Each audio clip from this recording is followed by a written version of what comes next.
So Carter Morse & Goodrich is a 33-year-old boutique investment bank focused really on founders and family-held businesses.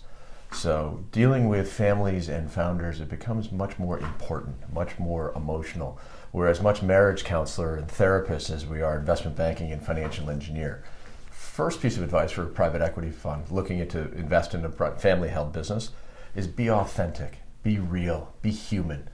The media has done a good job of vilifying private equity, and so you already have a step against you before you even walk in the door.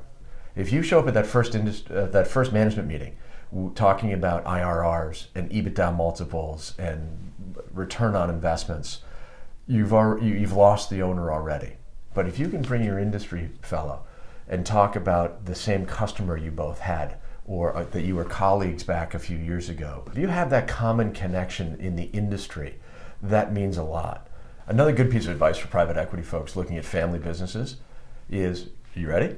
It's not about the money. At the end of the day, valuations will be in a very close range with each other, usually around 10%.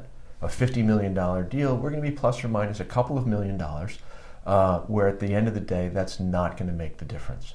What is going to make the difference is certainty of closing, maintaining my legacy, taking care of my people, being honorable during the transaction process. Do what you say what you do. And believe it or not, sometimes it is that simple. So the final piece of advice for private equity guy trying to win an auction or a process with a family business is focus on legacy. This team has built this thing over 20 or 30 years, 2 or 3 or 4 generations. There's more emotion involved in this decision than anything else. And it's not about what I get out of the deal. It's what would my grandfather think? What would my grandkids think?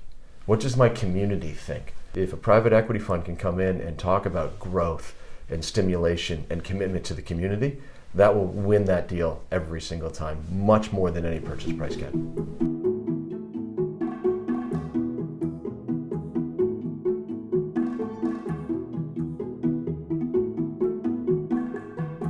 Why do record stores make good investments for private equity firms? I have no idea. They have record sales every year.